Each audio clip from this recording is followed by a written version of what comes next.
திருவொற்றியூர் படம்பக்கநாதர் ஆலய தூண்களின் மகிமையை பலவிதமாக பார்ப்போம். இங்குள்ள ஈஸ்வரின் 5 திருநாமங்கள்: திருபடம் பக்கநாதர், திரு ஒற்றியூரான், திரு புற்றிடம் கொண்டான், திரு முருகுடையப்பன், திரு லிங்கந்தாங்கி சுவாமி. இப்படி 5 பெயர்கள் திருநாமங்களை ஈசன் கொண்டுள்ளான். ஈசனிடம் சென்று 382வது திருமூலர் திருமந்திரத்தை ஜெபிக்க வேண்டும். அவ்வாறு ஜெபித்தால் முக்தி பெறுவீர் என்பதில் ஐயமே இல்லை. முக்தி பெறுவீர் என்பது திண்ணம். நாதத்தில் விந்துவும் நாத விந்துக்களில் தீதற்றகம் வந்த சிவன் சக்தி என்னவே பேதித்து ஞானம் கிரியை பிறத்தலால் வாதித்த விச்சையில் வந்தெழும் விந்துவே திருமூலர் கூறியுள்ளார். ஸ்ரீ படம்பக்கநாதர் இவ்வண்ணம் இங்கு இருக்கும் படம்பக்கநாதராகிய முருகுடை அப்பனை தரிசனம் செய்து ஊதுபத்தி தூபம் ஏற்றி 3000வது திருமூலருடைய திருமந்திரம் சொல்லி வெளிவருவது வேண்டும். வாயிலோருக்கு, அதாவது துவாரபாலகர், வணக்கம் செலுத்தல் வேண்டும். குழுங் கருங்கடல் நஞ்சுண்ட கண்டனை 7 2 ஈசன் பிறப்பிலி யாழும் சுனையும் அடவியும் அங்குள்ள வாழும் 75 மன்னனும் ஆமே. திருமூலர் ஓதியதை சொல்லுங்கள். பின்னர் திரு நடராஜரை கண்டு தரிசனம் செய்து வணங்கி நந்தியின் பின் நின்று முருகுடை அப்பனுக்கு அரோகரா என்று வணங்கினால் படம்பக்கநாதரை பார்த்த பலனை முழுமையாக அப்படியே பெறலாம். ஸ்ரீ வடிவுடைய அம்மனை பற்றி பார்ப்போம்.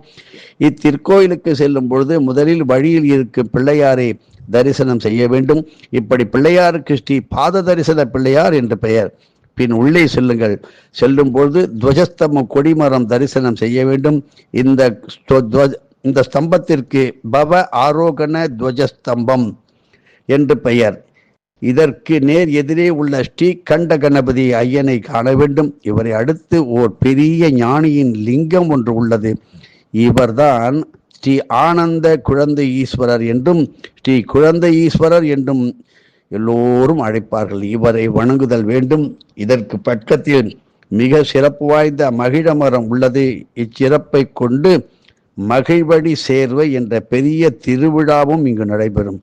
இப்படி திரிபுர சுந்தரியாய் வீட்டிற்கும் வடிவுடை அம்மன் ஆலயம் திருக்கோண முக்கோண அமைப்பில் சர்வ லட்சணங்களை பொருந்தியதாய் சிறந்த கல் தச்சரால் வடிக்கப்பட்டது. அப்படிப்பட்ட அன்னாரை வணங்குவது சிறப்பு. ஆலயத்தின் வலது கோடியில் முன்புற வாசலில் மூர்த்தி சக்தியாகும் நாயகனாகவும் உள்ளார்கள். ஆக்கல், காத்தல், அழித்தல் முத்தொழிலையும் ஒன்றாக ஒருங்கே பெற்றவர்கள் இவர்கள். முருகுடையம்மனின் குங்குமத்தை இவர்களுக்கு சார்த்தி நாம் இட்டுக்கொள்வது சகல காரியத்திலும் ஜெயம் பெறலாம். எதிரிகளை வெல்லலாம். நடக்கும் காரியத்தை முன்னாடியே தெரிந்து கொள்ளலாம். இப்படி வடிவுடை அம்மனை சுற்றிலும் மிக முக்கியமான 12 தூண்கள் உள்ளன. 12 தூண்களும் 12 வகையான அற்புதமான சிறப்புகளையும் அதற்கான நிவாரணங்களையும் அளிக்க கூடிய சக்தி வாய்ந்த தூண்கள். தனித்தனியே சுற்றுவது மிக மிக சிறப்பு. அம்மனை இட வலமாக சுற்றும்போது அங்கு உள்ள தூண்களின் பெயர்களை கீழே நான் சொல்லியபடி படியுங்கள். ஸ்ரீ யோக தரிசன தண்ட ஈஸ்வரர் 2, ஸ்ரீ ஸ்தூல தண்ட ஈஸ்வரர் 3, ஸ்ரீ கணேச சொரூபிணி 4, ஸ்ரீ வேத சொரூபிணி 5, ஸ்ரீ பஞ்சமி ரக்ஷகி 6, ஸ்ரீ கொண்டது கார்த்தீஸ்வரி 7, ஸ்ரீ சப்த சொரூபிணி 8, ஸ்ரீ அஷ்டஸ்வரூபிணி 9, ஸ்ரீ நவவியாகர்ண தீர்த்தினி 10, ஸ்ரீ தசமுக சொரூபிணி 11, ஸ்ரீ தீர்த்த கோல நாயகி அதாவது ஸ்ரீ ஏக தீர்த்த கோலநாயகி 12, ஸ்ரீ மூர்த்தி தீர்த்தம் தலம் போன்றவை ஆகும். இப்படி மூலஸ்தானம் தெய்வம் கூடம் என்பது பொருந்தும், தெய்வம் கூடும் என்பது பொருந்தும் அப்படியாக அமைப்பு, லட்சணம், தொன்மை, தேவ சித்தர்களின் காவல் இவை எல்லாம் நிரம்ப பெற்று உள்ளது. உள்ளே செல்லும் வாய்ப்பே பாக்கியம் அளிக்க உள்ளது. இதற்குள்ளே நுழைவதற்கும் பாக்கியம் பெற வேண்டும். நீங்கள் குடும்பத்துடன் மொத்தமாக செல்ல வேண்டும். அவர் இருக்கட்டும், நமக்கு அவருக்கு சம்பந்தம் இல்லை, அப்புறம் பார்த்துக்கலாம் என்று சொல்லாதீர்கள். குடும்பத்துடன் சென்று வாருங்கள். அதனுடைய அற்புத மகிமையை பாருங்கள். இந்த கோயிலில் உள்ள எத்தனையோ பேர் திருவொற்றியூர் போயிட்டு வந்திருப்பீர்கள். அடடா, இதெல்லாம் எனக்கு தெரியவில்லையே என்று இப்ப நினைக்கக்கூடும். பரவாயில்லை, செல்லுங்கள் மீண்டும். இக்கோயிலில் உள்ள கால பைரவரின் பெயர் ஸ்ரீ பிரஜா பைரவர் ஆவார். இவர் 2 கால் 4 கால் உயிரினங்களுக்கு உரித்தான பைரவர். 2 கால் 4 கால் உயிரினங்களோடு சிருஷ்டி காலம் அழிவு காலம் இரண்டையும் அப்படியே கணித்து அதனதன் கால கர்மங்களை நிர்ணயம் செய்கின்றார். அசைவ உணவு சாப்பிடுகின்றவர்கள் இந்த கால பைரவருக்கு பூஜை செய்து புணுகு சாத்தி முந்திரி பருப்பினால் ஆகிய மாலையை சாற்றி அதனை முந்திரி ஏழைகளுக்கு தானமாக கொடுத்து வந்தால் பிராணிகளின் உயிர்வதை கர்மங்களில் இருந்து விடுபட்டு நல்வாழ்க்கை பெற குரு அருள் புரிவார். அசைவ உணவின் மேல் உள்ள மோகமும் கொஞ்சம் கொஞ்சமாக குறையும். நாத்தனார் மாமியாரால் ஏற்படும் துன்பங்கள். எத்தனையோ குடும்பங்களிலே நாத்தனார் குடும்பத்தை போட்டு கலைச்சி விட்டுருவா, இல்லைன்னா மாமியார் பெரிய ஆட்டம் போடுவான். அதிலிருந்து அந்த துன்பங்கள் மறைய வேண்டும் என்றால் புதிதாக திருமணமாகி கல்யாணமாகி வந்த பெண்கள் தம்பதி சகிதம் திருவண்ணாமலை திருக்கோயிலிலே பசுனை அகல் தீபங்கள் ஏற்றும் போது 5 முக விளக்குகள் ஏற்றுவது மிகவும் விசேஷமானதாகும்.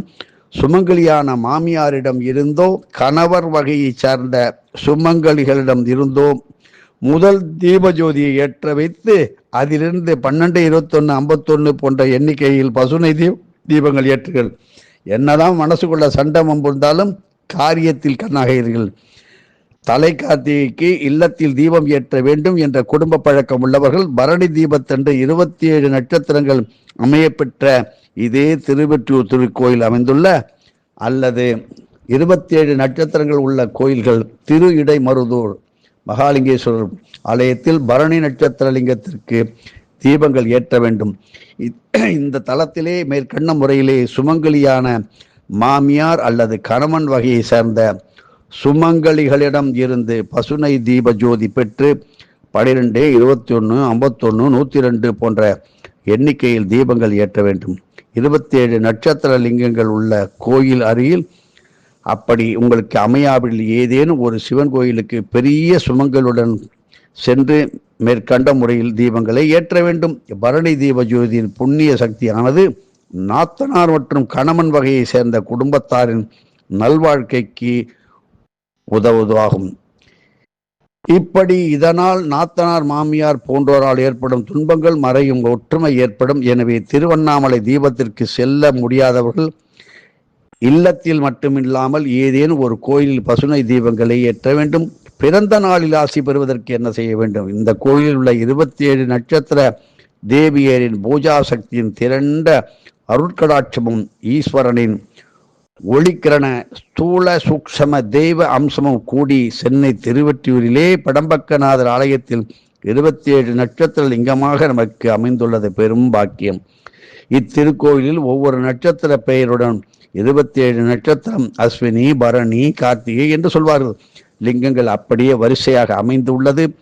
ஒவ்வொருவரும் ஆண்டுதோறும் அவர்களுடைய பிறந்த நாள் அன்று ஜென்ம நட்சத்திரம் கூடிய இந்த திருக்கோயிலில் அருள்பாலிக்கும் அந்தந்த நட்சத்திர லிங்கத்திற்கு அபிஷேக ஆராதனைகளையும் தனக்கு பிடித்தமான இனிப்பு உணவு வகைகளையும் ஏனைய இயன்ற பொருட்களையும் தான தர்மமாக ஏழைகளுக்கு அளிப்பதே பிறந்த நாளை மிக சீரிய முறையில் நீ கொண்டாடும் பழக்கமாகும். இதுவரை கொண்டாடவில்லை என்றாலும் ஏதோ ஒரு காலத்திலே ஏதோ ஒரு ஜென்மத்திலே அதே ஒரு நட்சத்திரத்தில் பிறந்திருப்பீர்கள். ஒவ்வொரு மாதமும் ஒரு நட்சத்திரத்தை கடந்தாக வேண்டும். ஆனால் தினமும் அந்த கோயில் சக்தியானது அப்படியே சூழ்ந்து கொண்டிருக்கிறது. நாம் செய்யும் தான தர்ம காரியங்கள் மூலம் வீண் பழி எதுவும் ஏற்படாது. காரியங்கள் மிக மிக வெற்றிகரமாக நிறைவேறி பெரும் புகழ் பெறுவார்கள். மனம் பேதலிக்காமல் அப்படி இப்படியும் ஆடாமல் திடமாக இருக்கும். இறைவனிடம் பக்தியும் இறை தொண்டு செய்யும் எண்ணமும் ஏற்பட வேண்டும். தயவு செய்து மெழுகுவத்திகளை ஏற்றி ஊதி அணைத்து பிறந்த நாளை கொண்டாடாதீர்கள். தயவு செய்து மெழுகுவத்திகளை ஏற்றி அதை வாயால் ஊதி அணைத்து பிறந்த நாளை கொண்டாடாதீர்கள். பிறந்த நாள் என்பது மீண்டும் அடுத்தடுத்த வயதை எட்ட வேண்டும். ஆகையினால் அதை விளக்கை அணைப்பார்களா, அதுபோல் மெழுகுபத்தியை அணைக்காதீர்கள். மங்களகரமான நாளில் அசுப காரியமாக எரியும் தீபத்தை அணைக்கலாமா? யோசித்து பாருங்கள். இதுதான் பகுத்தறிவு. இப்படி இந்த இனிய நாளில் மெழுகுவத்திகளை ஏற்றி அணைப்பதை விட அழகான தீபங்களையோ மெழுகுவத்திகளையோ ஏற்றி ஆனந்தம் அடையுங்கள். பூஜை அறையில் உள்ள விளக்கினை ஊதி அணைத்திடல். பலவிதமான தோஷங்கள் ஏற்படும். மெழுகுவர்த்தி தீபமும் ஒரு வகை ஜோதியே.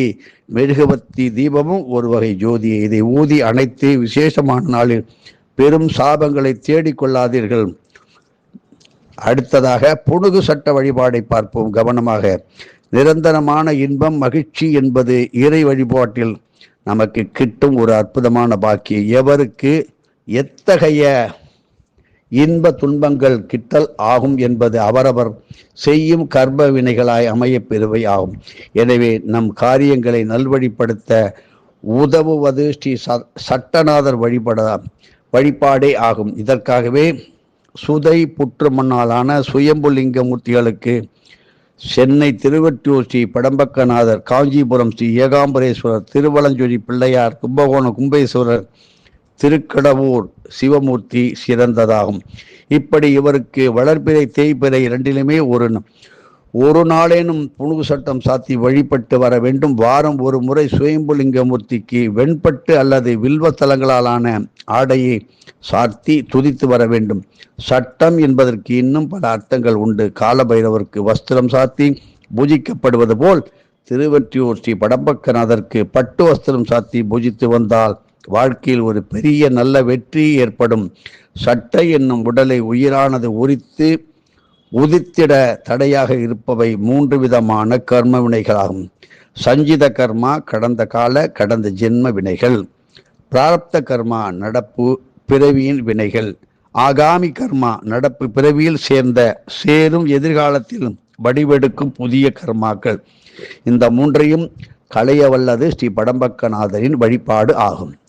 மருத்துவ சக்திகளை பெற இந்த கோயிலில் உள்ள அஸ்வினி புஷ்பலிங்க தரிசனம் பெற்று ஒரு ஏழைக்காவது டானிக்கு பொதுவான மருந்துகள், லேகியம், தைலம், மருந்து சக்தி நிறைந்த பற்பொடி, பற்பசை போன்றவற்றை தானமாக அளித்தல் மருத்துவ பூர்வமாக சில அரிய புண்ணிய சக்திகளை பெற்றுத்தரும். பொதுவாக நட்சத்திர உதய நேரம், நட்சத்திர அஸ்தமன நேரம் இரண்டுமே சக்தி வாய்ந்தவை. இதனை நீங்கள் அறிந்து உதய நேரம், நட்சத்திர அஸ்தமன நேரத்திலே அஸ்வினி நட்சத்திர லிங்கத்திற்கு மிகவும் பிரீத்தியான இஞ்சி சாட்டால் ஸ்படிகலிங்க பூஜை, ருத்ராட்ச அபிஷேகம் பூஜை போன்றவற்றை நிகழ்த்துவது மிக மிக அபரிமிதமான அபூர்வமான மருத்துவ குண சக்திகளை இல்லத்தில் அப்படியே நிரப்பி தரும். பஞ்சாங்கத்தில் உள்ள சந்திரச்சார நேரம் வேறு, இத்தகைய நட்சத்திர உதய நேரம், நட்சத்திர அஸ்தமன நேரம் வேறு என்பதை நாம் மனதில் கொள்ள வேண்டும். பிறரை விஷம் போன்ற வார்த்தைகளால் திட்டிய பாவம் தீர்வதற்கு ஒரு பரிகாரம். பிறரை விஷம் போன்ற வார்த்தைகளால் குத்தி பேசுதல், தரம் கெட்ட வார்த்தைகளால் காரியங்களால் பிறர் மனதை சுட்டு உதைத்தாலும் அது நாகதோஷத்தை உண்டாக்கும். இவற்றிற்கு எல்லாம் பரிகாரமாக புற்று மண்ணால் ஆகிய லிங்கமூர்த்திகளை வழிபட்டு வருதல் வேண்டும். புற்று வகை லிங்கமூர்த்தியான ஸ்ரீ படம்பக்கநாதருக்கு என்ன செய்ய வேண்டும்? அபிஷேக ஆராதனைகள் குவளை சார்த்தி செய்ய வேண்டும். ஒற்றியூர் நாதன் திரு படம்பக்கநாதன் தானே மறுவொற்றியூர் தான் பார்த்து வந்த காலையிலே திருவொற்றியூர் போல் வேறு எங்கனம் இல்லை பாரேன் என்று அகஸ்தியர் சொன்னார். திருவொற்றியூர் கோயிலே இடது கை பக்கமாக 27 நட்சத்திர லிங்கங்கள் அமைந்து உள்ளன. முதல் லிங்கத்திற்கு கூட்டு கருப்பு லிங்கம் என்று பெயர், 2வது லிங்கத்திற்கு காண கருப்பு லிங்கம் என்று பெயர். இது கார்த்திகை நட்சத்திற்கு உரித்தானது. இந்த கார்த்திகை நட்சத்திர லிங்கத்திற்கு பஞ்சாமிர்த அபிஷேகம், பால் அபிஷேகம் சிறந்தது. தைல காப்பாக வீட்டில் செய்த சுத்தமான பசு நெய்யுடன் சந்தன எண்ணெய் கலந்து லிங்கத்திற்கு காப்பு போட வேண்டும். பஞ்சாமிர்த அபிஷேகம், பால் அபிஷேகம் செய்தால் இத்தகைய காப்பு இப்படி செய்து காப்பு போட வேண்டும் என்பது இறை நியதியாகும். இத்தகைய காப்பினை இந்த சிவலிங்கத்திற்கு செய்தால் கடுகடவே தான் வந்த காலையிலே விடுவிடுவே என வந்த வினைகள் எல்லாம் தீரும் பாரேன், தொடுதெனவே தான் பெற்ற வந்து நின்றாலும் துன்பம் எல்லாம் தூரத்துடன் ஓடும் வண்ணம் கடுகெனவே ஓடிடும் பாரேன் என்றார்.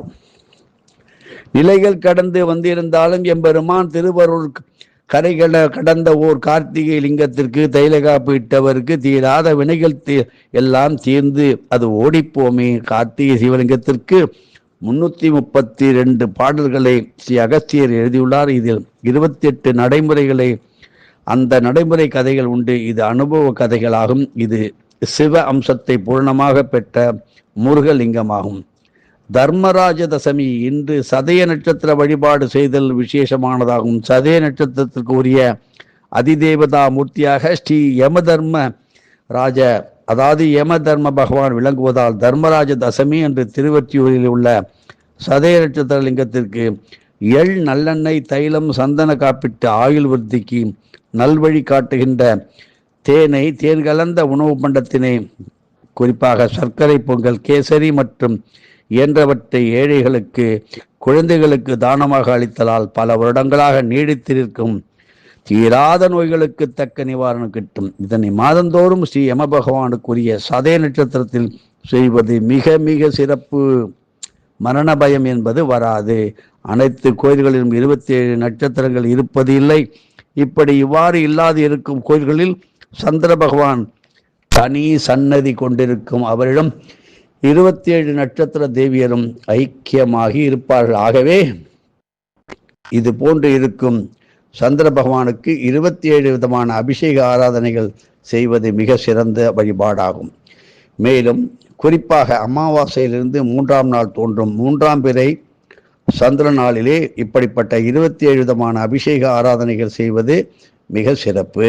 மேலும் குறிப்பாக திங்களூரில் உள்ள சந்திர பகவானுக்கு 27 விதமான பண்டங்களை நெய்வேத்தியங்கள் செய்து படைத்து அதை ஏழைகளுக்கு தானமாக அளித்து வந்தால் சந்திராஷ்டம தின தோஷங்கள் தீர்வதற்கு நல்ல வழி கேட்டும். மனித வாழ்க்கையின் லட்சியம் என்ன? பொதுவாக உலகெங்கும் உள்ள அனைத்து மனிதர்களும் 55 வயது முதல் 60 வயதிற்குள் அனைத்து விதமான ஆசைகளையும் துறந்துவிட வேண்டும். இதனால்தான் 55 முதல் 60 வயது காலத்தே பகுல பூமியம் என்று குறிப்பிடுகின்றார்கள். இந்த வயதில் உள்ளவர்கள் கண்டிப்பாக பிரதமை திதி அன்று திருவொற்றியூர் ஸ்ரீ படம்பக்கநாதர் மற்றும் கும்பேஸ்வரர் போன்ற புட்டுலிங்க சன்னதிகளிலும் ஸ்ரீ படே சாஹிப், ஸ்ரீ சத்குரு தியாகராஜ சுவாமிகள், பாடகச்சேரி ராமலிங்க சுவாமிகள், ஸ்ரீ போடா சுவாமிகள் போன்ற யோகியர்கள் சித்தர்களின் மகான்களின் ஜீவ சமாதியிலும் அபிஷேக ஆராதனைகள் அன்னதானத்துடன் பூஜித்திட வேண்டுமாம். இதனால் மனித வாழ்க்கையின் லட்சியம் குறிக்கோள் எது என்ற தெளிவை பெற தக்க உத்தம சித்தர்கள் கிடைப்பார்கள். அவருடைய ஆசியை கிட்டும்.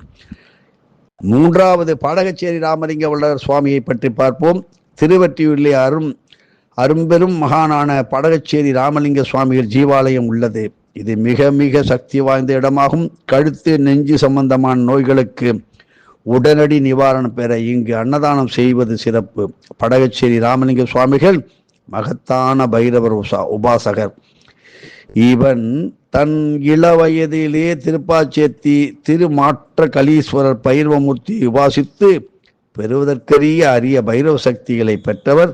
வெல்ல முடியாத மிருத்யு தோஷங்களை தீர்க்க வல்ல அற்புதமான பைரவ லோகத்து சித்தர் பாடகச்சேரி ராமலிங்க சுவாமிகள். எந்த ஊருக்கு சென்றாலும் அங்குள்ள நாய்கள் அனைத்தும் இவரை சுற்றி சுற்றி அமர்ந்து கொள்ளும். இவர் நாய்களுக்கெல்லாம் முழுவாழ இலையிலே உணவு பண்டங்கள் மனிதர்களுக்கு பரிமாறுவதைப் போல வைத்திடுவார். தானும் அவற்றுடன் அமர்ந்து சாப்பாடு சாப்பிடுவார், உண்பார். ஸ்ரீ படம்பக்கநாதர் 4 பிரம்ம ஆயுளை கடந்த கோயிலாகும். ஆகவே மிகவும் பழமையான கோயில் என்பதை புரிந்து கொள்ள வேண்டும். இப்படிப்பட்ட இத்தகையான பழமையான கோயிலே சூக்ஷமமாக எத்தனையோ எண்ணில் அடங்காத சொல்ல முடியாத சித்தர்கள் தினந்தோறும் வந்து வணங்கும் கோயிலும் ஆகும். ஒரு சமயம் நம் பெரிய வாத்தியாரும் நம் வாத்தியாரும் இந்த கோயிலுக்கு இறைவனை தரிசிக்க வந்தார்கள். நிதானமாக கேளுங்கள்.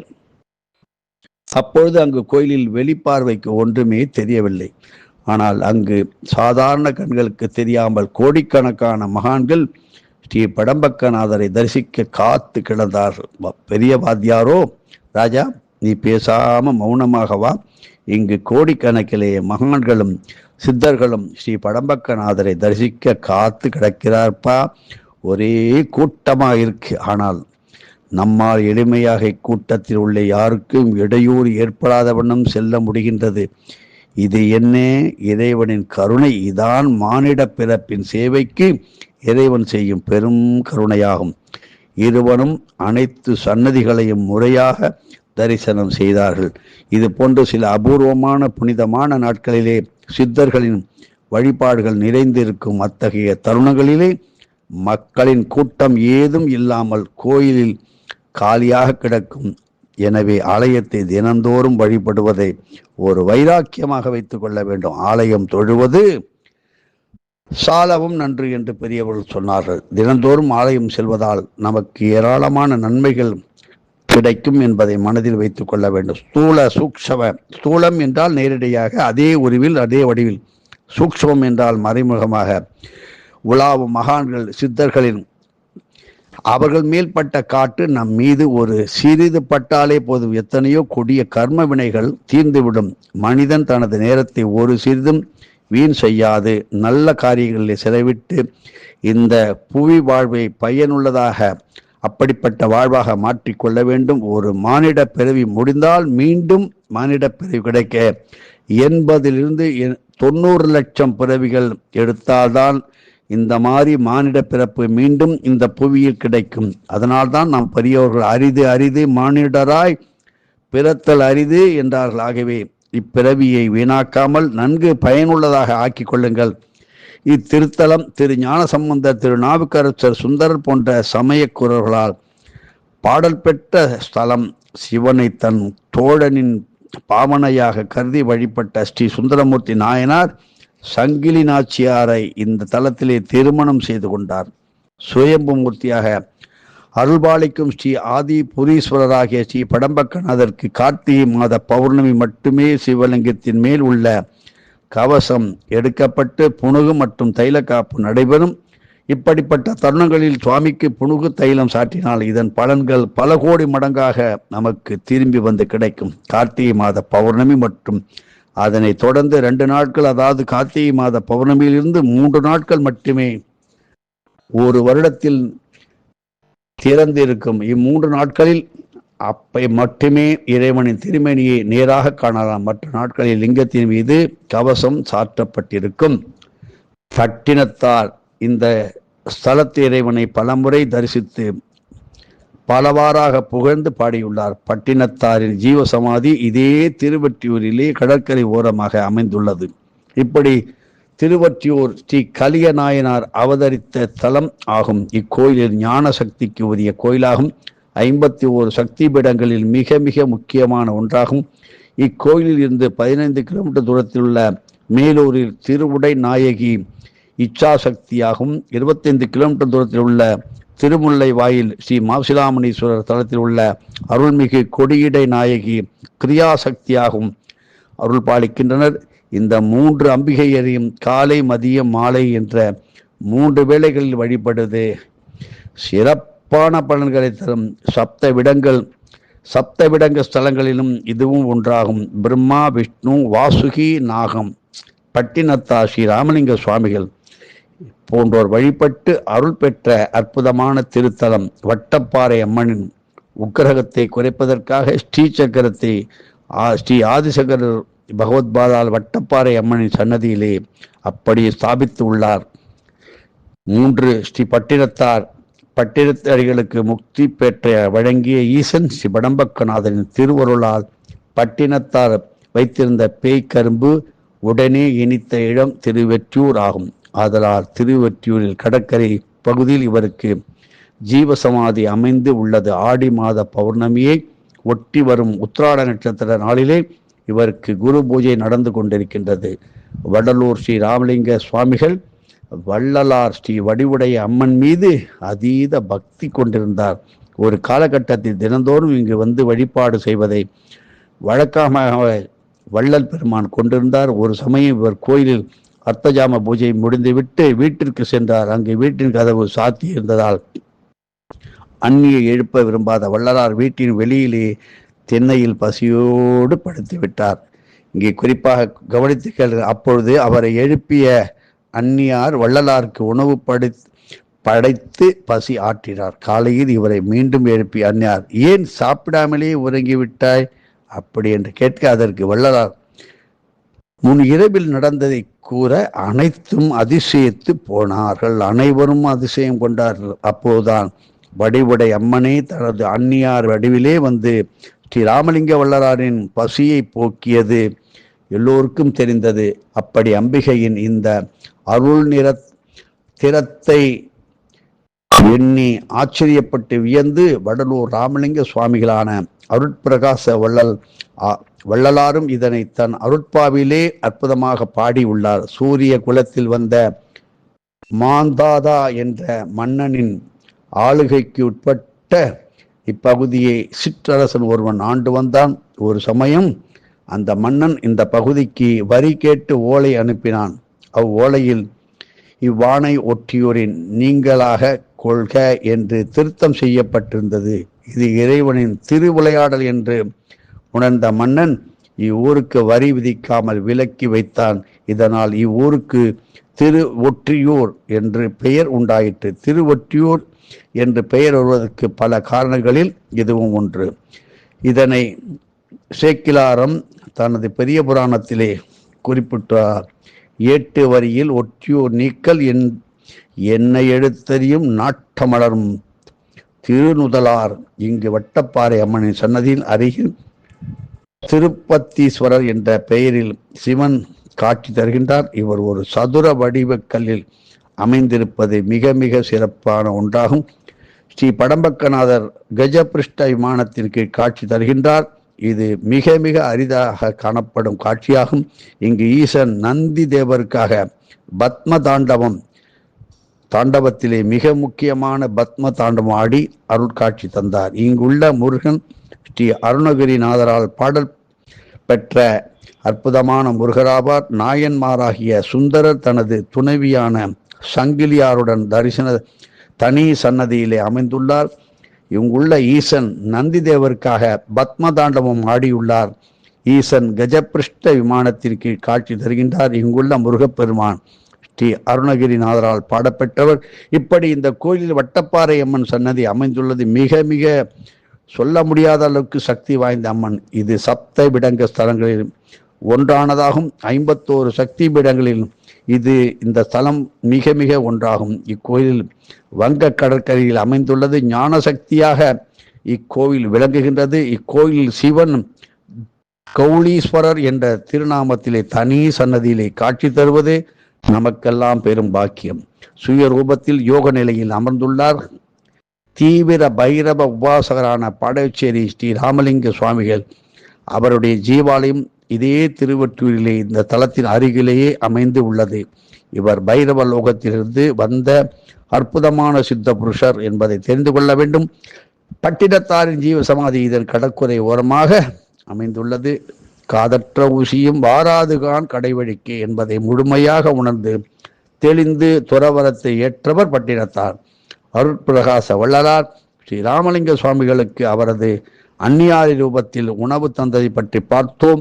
இப்படி உங்களுக்கு வேண்டியதை வேண்டிய நேரத்தில் குறிப்பாக அம்பிகையை தருவாள்.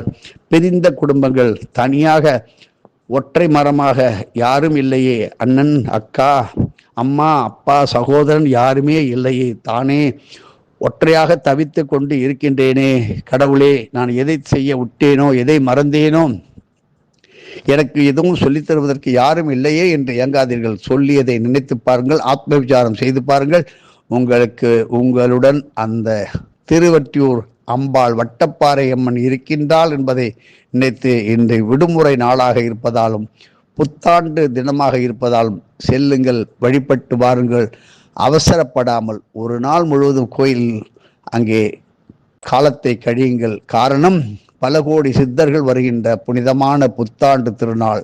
வாழ்க்கையில் எதிர்காலத்தில் பலவிதமான தினம் ஒரு அசம்பாவிதம் ஒரு இடத்தில் நடப்பதை நீங்கள் கேட்பீர்கள். காரணம், இப்படி தற்கொலை செய்து கொள்வதும், கொலை தீவினை சக்திகளை ஏற்படுத்துவதும், லஞ்சம் மற்றும் ஏமாற்றுவதும், பொய் சொல்லி பிற சொத்துக்களை அபகரித்தவர்களுக்கும் தண்டனை கிடைக்கும் வருடம்.